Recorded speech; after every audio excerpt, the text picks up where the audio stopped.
Bonjour à tous et à toutes. Pour reprendre le fil de la vidéo précédente, dans laquelle je parlais évidemment des huiles essentielles hautement intéressantes pour agir en prévention comme en curatif par rapport au coronavirus, je poursuis en vous disant qu'en ayant évoqué le laurier noble, le giroflier, le titri, il y a encore d'autres huiles essentielles qui méritent de rejoindre ce club restreint, telles que les huiles essentielles riches en alcool. Le thym qui hémotype du janol, le thym qui hémotype l'inalol, superbe huile essentielle pour la situation qui nous occupe actuellement, ou encore le palmarosa, le bois de rose, autant d'huiles essentielles que je retiendrai pour développer une synergie. Une synergie d'huiles essentielles a pour objectif d'aller rechercher toutes les activités antivirales des huiles essentielles qui s'y retrouveront. En effet, les alcools terpéniques ont leur propre mécanisme d'action antivirale, les phénols ont leur propre mécanisme d'action antivirale eux aussi, tout comme le 1,8 cinéole du laurier ou du ravinsara. Bref, en créant une synergie, je me dote de différents moyens complémentaires permettant d'aborder le virus pour le rendre inopérationnel, pour le détruire, mais aussi pour permettre à l'immunité de relever le niveau de nos défenses naturelles. Parce que là se trouve être le cœur de notre discours en prévention, c'est de se dire que finalement, le virus, comme tout autre virus, bactérie, fongie et parasite qui nous habite, j'ouvre une parenthèse, nous sommes beaucoup plus des êtres microbiens que des êtres cellulaires, il faut donc que notre organisme apprenne à vivre avec le monde microbien qui nous entoure, qui nous habite. Et le coronavirus, de toute façon, vous aurez à le croiser. Vous le prendrez, vous l'aurez en vous. C'est inéluctable, c'est inévitable. À vous d'avoir l'immunité qui permettra à ce virus qui appartient à la nature, comme nous, humains, appartenons à la nature, mais qui permettra à ce virus en nous d'être non pas un ennemi, mais d'être tout simplement un élément parmi tant d'autres qui nous habitent. Nous avons parlé des actions antivirales.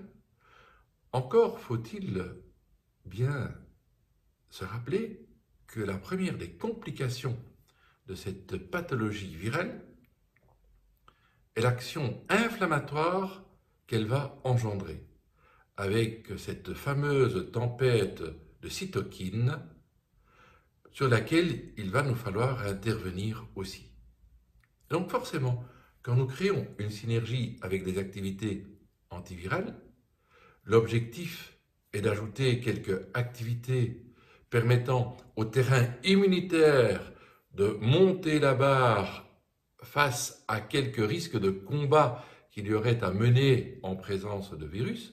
Oui, mais cette synergie va également intégrer la nécessité de développer quelques actions anti-inflammatoires. Et là, je peux à nouveau vous garantir que si le génol du giroflier ou le génol que l'on retrouve en quelques petites concentrations dans le laurier noble est un superbe antiviral, ce sont également de ces substances qui auront de très belles activités anti-inflammatoires. Ceci étant dit, dans notre registre moléculaire des actifs aromatiques, nous avons bien d'autres huiles essentielles et molécules aux propriétés anti-inflammatoires. C'est ainsi que je vous citerai volontiers la classe des aldéhydes terpéniques, de ces molécules qui se terminent toutes par les deux lettres AL.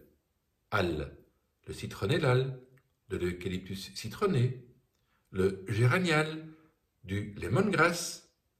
Et voilà qu'en ajoutant aux huiles essentielles antivirales l'une ou l'autre de ces huiles essentielles anti-inflammatoires, nous ne faisons que renforcer, élargir le spectre d'action le plus complet de notre formulation adaptée à cette situation particulière. Le lemongrass, pour son action anti-inflammatoire, est également connu pour son activité antivirale, majoritairement sur tous les virus herpétiques et les virus de type zoster. Dans le registre des actions anti-inflammatoires, je pourrais également vous citer une autre catégorie de molécules que l'on nomme les sesquiterpènes, le chamazulène, les lémènes, le cariophyllène, le zingibérène, autant de molécules que l'on retrouvera dans des huiles essentielles telles que le gingembre, le copahu, le catrafé, le poivre noir, mais encore la matricaire ou la tanisie. La tanisie annuelle, bien évidemment. Ces molécules sont anti-inflammatoires, mais sont également antalgiques et décongestives. Elles possèdent un tropisme pour le réseau circulatoire, ce qui, dans les circonstances de la pathologie coronavirus que nous connaissons, semble être un avantage important. Voyez un petit peu comment nous pouvons construire, à l'image d'un puzzle que l'on devrait réaliser, prendre une pièce de ce type de molécule, et puis nous y emboîtons une autre huile essentielle avec d'autres molécules, pour finalement réaliser un espèce de tableau parfait, où tout s'imbriquant les uns dans les autres, la formule pourrait agir sur tous les paramètres de la pathologie. Je tiens à dire aussi que si nous avons notre propre vérité, nous ne revendiquons nullement avoir la seule et unique vérité. Arrêtons de nous battre dans une querelle d'ego, car tout ce que j'entends, c'est une recherche de pouvoir, une volonté de s'accaparer le pouvoir comme pour monter sur la plus haute marche et recevoir la couronne qui permettra à, finalement, qu'est-ce que ça va vous permettre d'avoir le pouvoir si, en plus, derrière, finalement, vous êtes manipulé par quelque entité qui, dans ce monde, aurait facilement saisi cette opportunité pour faire passer ces messages, voire d'autres choses nettement moins avouables. J'en reste là pour cette partie et l'on se revoit probablement dans les jours qui suivent pour la suite, entre guillemets, de cette espèce de feuilleton.